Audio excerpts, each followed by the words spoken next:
Hello ladies, నేను ఈరోజు primer and stroke cream ఎలా యూస్ చేయాలో చెప్తాను. ఇప్పుడు నా ఫేస్ వాష్ చేసి క్లీన్గా ఉంది. Before going that I'm applying lip balm for my lips. Already దీని గురించి చెప్పాను.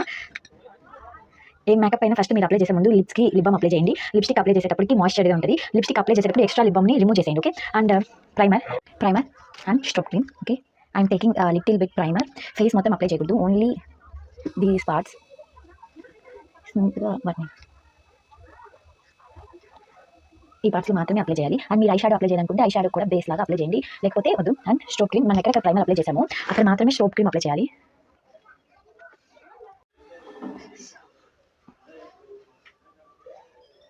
ఇలా స్మూత్గా పైకి లిఫ్ట్ చేస్తూ అప్లై చేయాలి అంతే. అండ్ క్లీన్ ఫేస్లో కొంచెం మీకు కొరియన్ గ్లాస్ స్కిన్ లుక్ కావాలంటే సింపుల్గా primer and stroke cream apply చేస్తే మనకి ఇలా షైనీగా ఉంటుంది, గ్లోగా ఉంటుంది ఫేస్. అండ్ మీరు ఇప్పుడు కాంపాక్ట్ అయినా యూస్ చేయొచ్చు ఆర్ ఫౌండేషన్ అయినా యూస్ చేయొచ్చు. అంతే, బాయ్ బాయ్.